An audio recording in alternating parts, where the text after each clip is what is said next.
জঙ্গিবাদ ইসলামের ভাবমূর্তি ক্ষুণ্ণ করছে বললেন প্রধানমন্ত্রী। 50টি মডেল মসজিদের উদ্বোধন। আরও 40 মৃত্যু, সংক্রমণ হার বেড়ে 13.25। শয্যা সংকটে খুলনায় করোনা ইউনিটে ভর্তি বন্ধ। প্রতিশ্রুতি পাওয়া গেলেও টিকা কবে আসবে নিশ্চিত নয়, শিগগিরই দেশে উৎপাদিত হবে ভ্যাকসিন, জানালেন পররাষ্ট্রমন্ত্রী।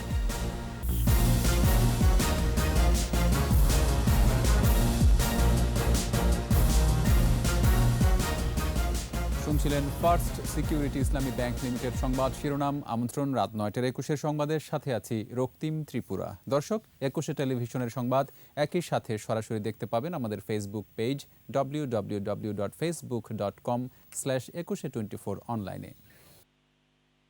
Mega spider ceiling fan, mega বাতাসে শান্তির পরশ।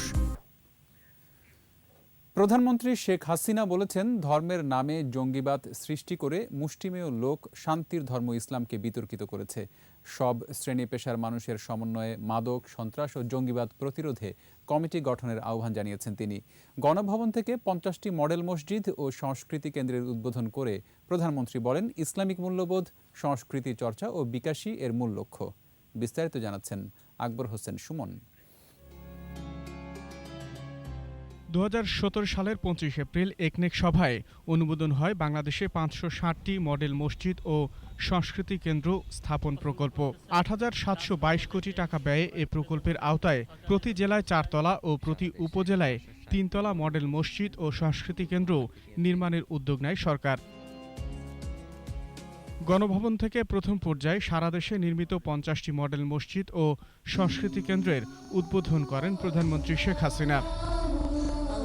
ধর্মনিরপেক্ষতা ও স্ব ধর্মের অধিকার অক্ষুণ্ণ রাখতে বঙ্গবন্ধু ও তার সরকারের অবদান তুলে ধরেন প্রধানমন্ত্রী। অপব্যাখ্যা দিয়ে ধর্মের ভাবমূর্তি ক্ষুণ্ণ করা হচ্ছে বলেও মন্তব্য করেন তিনি। আমি তো মনে করি সারা বিশ্বের সর্বশ্রেষ্ঠ ধর্ম হচ্ছে ইসলাম ধর্ম, কিন্তু দুর্ভাগ্য আমাদের এই মুষ্টিমেয় লোক জঙ্গিবাদ সৃষ্টি করে, মানুষ হত্যা করে, বোমা মেরে, খুন খারাপি করে আমাদের এই পবিত্র ধর্মের নামে বদনাম সৃষ্টি করছে, যেটা আমাদের ধর্মের পবিত্রতাটাকে শুধু নষ্ট করছে না, এর ইমেজটাও নষ্ট হচ্ছে সারা বিশ্বে। মাদক, সন্ত্রাস ও জঙ্গিবাদ থেকে যুব সমাজকে রক্ষায় সব শ্রেণী পেশার মানুষকে এগিয়ে আসার আহ্বান জানান প্রধানমন্ত্রী। এই সন্ত্রাসের বিরুদ্ধে আমরা যে পদক্ষেপ নিয়েছি, আমাদের এই মাদক, নারী নির্যাতন বা শিশু নির্যাতন বা এই পাশবিকতা, এর বিরুদ্ধেও আমাদের এই সমাজে সচেতনতা সৃষ্টি করতে হবে। এবং এই মসজিদটা আমরা সেইভাবেই তৈরি করতে চেয়েছি যেখানে সব ধরনের শিক্ষা এবং প্রচার এবং মানুষের মাঝে সচেতনতা এবং ইসলাম ধর্ম সম্পর্কে মানুষের জ্ঞান যেন আরও বৃদ্ধি পায়, সেই লক্ষ্য নিয়েই আমরা এটা করেছি। ধর্ম পালনে প্রত্যেকের স্বাধীনতা নিশ্চিত করার তাগিদ দেন সরকার প্রধান। সূরা কাফিরুনে স্পষ্ট বলা আছে, লাকুম দীনুকুম ওয়ালিয়াদ দ্বীন, যার যার ধর্ম শেষে পালন করতে পারবে। কাজে ইসলাম ধর্ম হচ্ছে সব থেকে বড়, মানে আমি বলবো শান্তির ধর্ম, সব থেকে বড় ধর্ম, যে ধর্ম মানুষের অধিকার দেয়, মানুষকে মানুষ হিসেবে নিজেকে তৈরি করবার শিক্ষা দেয়। সেই শিক্ষাটাই সবাই নেবে, এটাই আমরা চাই। মডেল মসজিদ ও সংস্কৃতি কেন্দ্রের মাধ্যমে ইসলামের শান্তির বাণী প্রচার ও জ্ঞান বিজ্ঞান চর্চার প্রসার ঘটবে বলে আশা প্রকাশ করেন প্রধানমন্ত্রী। এর মাধ্যমে ইসলামের বাণী প্রচার হবে। আকবর হোসেন সুমন, 21 টেলিভিশন, ঢাকা। কোভিড-19-এ 24 ঘন্টায় আরও 40 জনের মৃত্যু হয়েছে। এর মধ্যে চট্টগ্রাম বিভাগে 12 জন মারা গেছে। মৃতের সংখ্যা বেড়ে 12,989, শনাক্ত 2,576। দৈনিক সংক্রমণ হার বেড়ে হয়েছে 13.25%। বিস্তারিত জানাচ্ছেন স্মৃতিমণ্ডল। সীমান্ত জুড়ে করোনা আতঙ্ক, হাসপাতালগুলোতে বাড়ছে রোগীর সংখ্যা, বাড়ছে মৃত্যু, ভয়াবহ রূপ নিচ্ছে করোনা। স্বাস্থ্য অধিদপ্তরের তথ্য বলছে 24 ঘন্টায় মারা গেছে 40 জন, মৃতের সংখ্যা বেড়ে 12,989। 19,447 জনের নমুনা পরীক্ষায় শনাক্ত হয়েছে 2,576। মোট শনাক্ত 8,20,395। নতুন 2,061 জন সহ সুস্থ হয়েছে 7,59,630। পরীক্ষা বিপরীতে দৈনিক সংক্রমণ হার বাড়ছে। আগের দিনের চেয়ে সংক্রমণ হার বেড়ে হয়েছে 13.25%। মৃত্যু হার 1.58 ও সুস্থতার হার কমে হয়েছে 92.59%। 24 ঘন্টায় সবচেয়ে বেশি মৃত্যু চট্টগ্রাম বিভাগে 12 জন। এর পরের অবস্থান রাজশাহী ও ঢাকা বিভাগে 8 জন করে মারা গেছে। বরিশাল ও ময়মনসিংহ বিভাগে নেই মৃত্যুর খবর। এ পর্যন্ত করোনা পরীক্ষা হয়েছে 61,26,238। 24 ঘন্টায় কোয়ারেন্টাইনে 2,126 ও আইসোলেশনে রয়েছে 1,152 জন। স্মৃতিমণ্ডল, একুশে টেলিভিশন, ঢাকা। করোনা ভাইরাসের নতুন হটস্পট রাজশাহী সহ সীমান্তের 8 জেলায় সংক্রমণ ঊর্ধ্বমুখী। 24 ঘন্টায় করোনায় মৃত্যু হয়েছে রাজশাহীতে 12 জন, সাতক্ষীরায় 4, মংলায় 2 ও কুষ্টিয়ায় 2 জন। শনাক্ত হয়েছে 834 জন। এদিকে খুলনা মেডিকেল কলেজ হাসপাতালের করোনা ইউনিটে শয্যা সংকটে রোগী ভর্তি বন্ধ রাখা হয়েছে। চুয়াডাঙ্গার দামুরহুদায় ভারত সীমান্ত ঘেঁষা 16টি গ্রামে লকডাউন চলছে। একদিনে 80 জনের নমুনা পরীক্ষায় করোনা শনাক্ত 37 জন। শনাক্তের হার 46.25%। নওগাঁ পৌরসভা ও নিয়ামতপুরে বিধিনিষেধ শিথিল করে লকডাউন আরও 7 দিন বাড়ানো হয়েছে। 350 জনের পরীক্ষায় শনাক্ত 91 জন। শনাক্তের হার 26%। যাদের টিকা আছে সবাই প্রতিশ্রুতি দিচ্ছে, কিন্তু কবে কখন দেবে এ বিষয়টি পরিষ্কার করছে না। এসব কথা বলেছেন পররাষ্ট্রমন্ত্রী ডক্টর এ.কে আব্দুল মোমেন। খুব শীঘ্রই দেশে ভ্যাকসিনের উৎপাদন শুরু হবে, তবে ঠিক কোন প্রতিষ্ঠানের সাথে তা সংশ্লিষ্ট দেশ ও প্রতিষ্ঠানের মধ্যকার বিষয় বলেও মত পররাষ্ট্রমন্ত্রীর। রিপোর্টে আরও জানাচ্ছেন মোহাম্মদ নুরুন নবী। ভ্যাকসিনকে একটি পাবলিক গুডস বা সার্বজনীন পণ্য হিসেবে গণ্য করতে হবে। শুরু থেকে এমন নীতিতে বাংলাদেশ। কিন্তু দুর্ভাগ্যজনক হলো মোট টিকার প্রায় পুরোটাই এখন ধনী দেশগুলোর হাতে, মাত্র 0.3% গরিব দেশগুলোর কাছে। এজন্যই এত হাহাকার, কেউ টিকা পাচ্ছে আবার কেউ পাচ্ছে না। বাংলাদেশ একেবারে শুরু থেকেই ভ্যাকসিনেশন শুরু করলেও এখন দ্বিতীয় ডোজের টিকার ঘাটতিতে দেশ। বহু উৎসে টিকার সন্ধানে সবার সাথে যোগাযোগে শুধু প্রতিশ্রুতি মিললেও মিলছে না টিকা। রাষ্ট্রীয় অতিথি ভবন পদ্মায় বাংলাদেশ ওষুধ শিল্প সমিতির পক্ষ থেকে ফিলিস্তিন জনগণকে ঔষধ ও চিকিৎসা সামগ্রী ফিলিস্তিন রাষ্ট্রদূত ইউসুফে রামাদানের হাতে হস্তান্তর অনুষ্ঠানে ভ্যাকসিন নিয়ে এসব কথা খোলাখুলি বলেন পররাষ্ট্রমন্ত্রী। পৃথিবীর 99.7% ভ্যাকসিন ধনিক দেশের হাতে। যে অস্ট্রেলিয়া, তাদের দেশের লোক সংখ্যা হচ্ছে 25 মিলিয়ন, আর তাদের দেশে তারা 93.8 মিলিয়ন ভ্যাকসিন সংগ্রহ করে রেখেছে। তা আমরা তাদেরও রিকোয়েস্ট করেছি যে আমাদের দেওয়ার জন্য। তারা বলছে দিবে, সবাই বলে দিবে, কিন্তু হাতে আসতেছে না। ভ্যাকসিন বিষয়ে চীনের সাথে আলাপ আলোচনা ভালো অবস্থানে উল্লেখ করে তিনি বলেন, দর প্রকাশ করা নিয়ে দেশটির সাথে সৃষ্ট ভুল বোঝাবুঝির পুরোপুরি অবসান হয়েছে। তা আমরা এরপরে বলেছি আমাদের ভুল হয়ে গেছে বা ইনঅ্যাডভার্টেন্টলি ভুল হয়ে গেছে, আমরা বুঝি নাই, তো তারা এটা গ্রহণ করেছে। So there is no more problem. আমরা আশা করি যে আমরা খুব শীঘ্রই এটা অ্যানাউন্সমেন্টও করতে পারবো, বাট কোন ফার্মাসিটিকে ওরা গ্রহণ করবে it is up to them. মৃত্যুর সংখ্যা কম বলে যুক্তরাষ্ট্রের তালিকায় প্রথমে নাম না থাকলেও এখন যুক্তরাষ্ট্র থেকে অ্যাস্ট্রাজেনেকার টিকার প্রতিশ্রুতি মিলেছে। তবে কবে টিকা আসবে এখনও জানা যায়নি বলেও জানান পররাষ্ট্রমন্ত্রী। আমাকে আমাদের ন্যাশনাল সিকিউরিটি থেকে জানিয়েছেন যে তারা আমাদেরও দেবেন। কবে দেবেন এখনও বলেন নাই, তবে আমাদেরও তারা এই অ্যাস্ট্রাজেনেকা ব্যাংকে এবং অন্যান্য কভ্যাক্সের আন্ডারও দিবেন তারা। So we are hopeful. Mohammad Nurun Nabi, Ekushey television, Dhaka. নিচ্ছি প্রিমিয়ার ব্যাংক লিমিটেড সংবাদ বিরতি। যখন ফিরছি তখন অন্যান্য খবরের সঙ্গে আরও থাকবে। লক্ষ্মীপুর 2 আসনে ভোট 21 জুন। ঢাকা, সিলেট ও কুমিল্লায় উপনির্বাচনের তারিখ পরিবর্তন।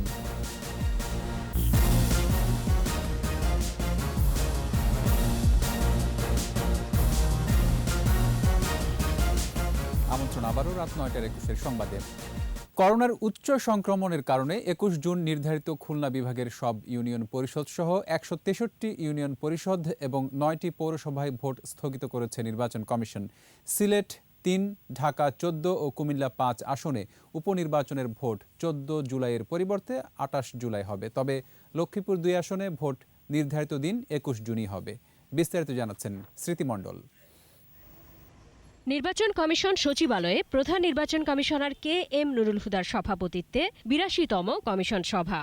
IEEDCR এর একটি সুপারিশও পরে জাতীয় সংসদের উপনির্বাচন, ইউনিয়ন পরিষদ ও পৌর নির্বাচনের সার্বিক প্রস্তুতি সাংবাদিকদের কাছে তুলে ধরেন নির্বাচন কমিশনের সচিব। ইসি সচিব বলেন, ২১ জুন নির্বাচনের জন্য নির্ধারিত ৩৬৭টি ইউনিয়ন পরিষদের মধ্যে উচ্চ সংক্রমিত এলাকার ১৬৩টির নির্বাচন স্থগিত করা হয়েছে। করোনা ভাইরাসের যে আক্রান্তের রেট অনেক হাই, এই জন্য খুলনা বিভাগের প্রত্যেকটি ইউনিয়ন পরিষদের নির্বাচন স্থগিত করা হয়েছে। বরিশাল বিভাগের যতগুলো ইউনিয়ন পরিষদে ২১ জুন তারিখে নির্বাচন অনুষ্ঠিত হওয়ার কথা ছিল, সেগুলো হবে। সিলেট ২, ঢাকা ১৪ ও কুমিল্লা ৫ আসনে ভোট ১৪ জুলাইয়ের পরিবর্তে ২৮ জুলাই হবে। লক্ষ্মীপুর ২, ২১ জুন তারিখে অনুষ্ঠিত হওয়ার কথা, সেটি ২১ জুনেই অনুষ্ঠিত হবে।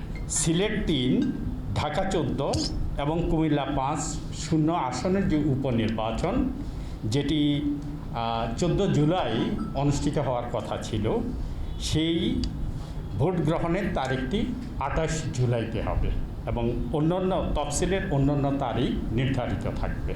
তফসিল ঘোষিত ১১টি পৌরসভার মধ্যে ৯টি নির্বাচন স্থগিত করেছে কমিশন। দিনাজপুর জেলার সেতাবগঞ্জ ও ঝালকাঠি জেলার ঝালকাঠি পৌরসভায় ভোট হবে ২১ জুন। আক্রান্তের হার খুব বেশি, সেহেতু ওই ৯টি পৌরসভার নির্বাচন স্থগিত করা হয়েছে। স্মৃতিমণ্ডল, একুশে টেলিভিশন, ঢাকা।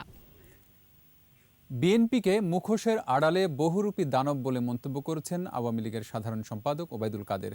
সরকারি বাসভবনে নিয়মিত ব্রিফিংয়ে তিনি বলেন, দলটির নেতিবাচক ও ষড়যন্ত্রের রাজনীতি করোনার চেয়েও ভয়ঙ্কর। দেশে এখন অদৃশ্য ও দৃশ্যমান শত্রু দুটি।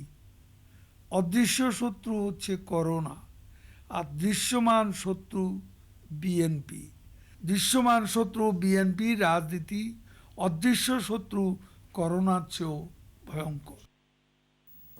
নিরপেক্ষ নির্বাচনের দাবিতে আন্দোলনের প্রস্তুতি নেওয়ার আহ্বান জানিয়েছেন বিএনপির মহাসচিব মির্জা ফখরুল ইসলাম আলমগীর। আগামী দিনের আন্দোলনের জন্য দলীয় নেতাকর্মীদের প্রস্তুত হওয়ার আহ্বান জানান তিনি। বিএনপির প্রতিষ্ঠাতা জিয়াউর রহমানের ৪০তম মৃত্যুবার্ষিকী উপলক্ষে ঢাকা মহানগর দক্ষিণ বিএনপির আলোচনা সভায় তিনি বলেন, একটাই দাবি, সরকার পদত্যাগ করে নিরপেক্ষ সরকারের অধীনে নির্বাচন।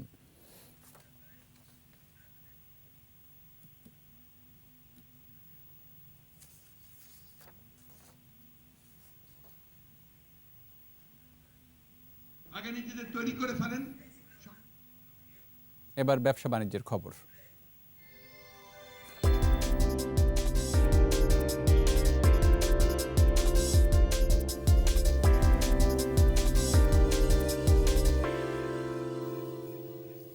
করোনায় গেল বছর পর্যটন শিল্পের ক্ষতি হয়েছে অন্তত ২০,০০০ কোটি টাকা। প্রস্তাবিত বাজেটে আমদানি করা সিরামিকে শুল্ক কমানোয় দেশীয় শিল্প ক্ষতিগ্রস্ত হবে। জাতীয় প্রেস ক্লাবে সংবাদ সম্মেলনে কথা বলেছেন এই শিল্পের সংশ্লিষ্টরা। এই শিল্প রক্ষায় পর্যটন কেন্দ্রগুলো খুলে দেওয়ার দাবি জানিয়েছে tour operators association of Bangladesh, TOAB. আর সিরামিক শিল্প মালিকরা বলছেন, বাজেটে সিরামিক সামগ্রী আমদানিতে শুল্ক কমানো হয়েছে।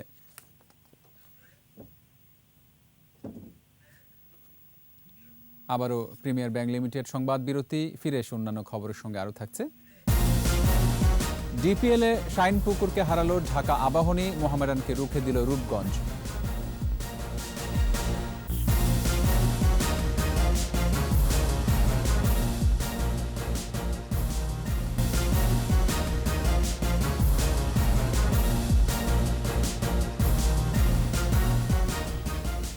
আমন্ত্রণ আবারও রাত ৯টার ২১ সংবাদে।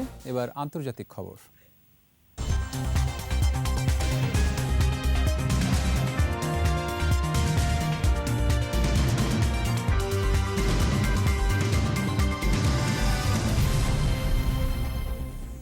মিয়ানমারের গণতন্ত্রপন্থী নেত্রী অং সান সুচির বিরুদ্ধে দুর্নীতির নতুন মামলার চার্জ গঠন করেছে সেনা শাসিত আদালত।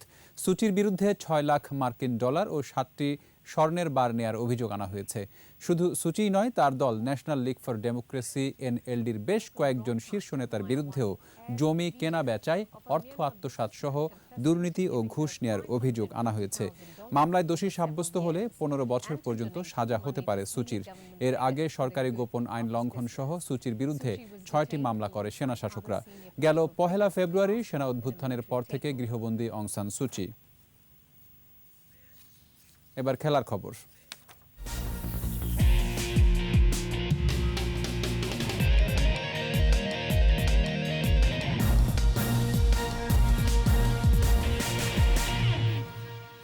ঢাকা প্রিমিয়ার ডিভিশন টি-20 ক্রিকেট লিগে আবাহনী জয় পেলেও হেরেছে মোহামেডান। বিকেএসপির ৪ নম্বর মাঠে ডিএল মেথডে আবাহনী ২৫ রানে হারিয়েছে শাইনপুকুর ক্রিকেট ক্লাবকে। আবাহনীর ১৮৩ রানের জবাবে ১৭ ওভারে ৫ উইকেটে ১২৩ রান তোলে শাইনপুকুর। মিরপুরে রূপগঞ্জের কাছে ৯ উইকেটে হেরেছে মোহামেডান। প্রথমে ব্যাট করে ৯ উইকেটে ১১৩ রান তোলে মোহামেডান। জবাবে ১ উইকেটে হারিয়ে ১১৭ রান তুলে জয়ের বন্দরে পৌঁছে লিজেন্ড অফ রূপগঞ্জ। এছাড়া গাজী গ্রুপ ৬ উইকেটে ওল্ড ডিওএইচএসকে ও প্রাইম ব্যাংক ৩ রানে প্রাইম দোলেশ্বরকে হারিয়েছে। আর পারটেক্স ৬ উইকেটে হেরেছে শেখ জামাল ধানমন্ডি ক্লাবের কাছে।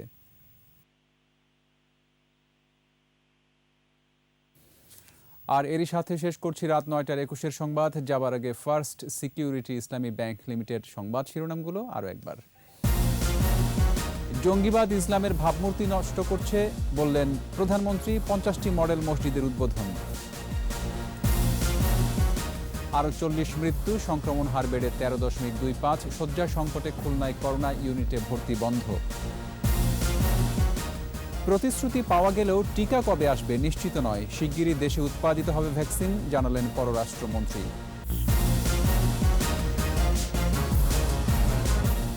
সর্বশেষ খবর জানতে ডায়াল করুন 2021 নম্বরে আর ভিজিট করুন 21-tv.com ওয়েবসাইটে। এছাড়া ফেসবুকে লগ ইন করতে পারেন facebook.com/2124 অনলাইনে। পরের সংবাদ রাত ১১টায় দেখার আমন্ত্রণ রইল।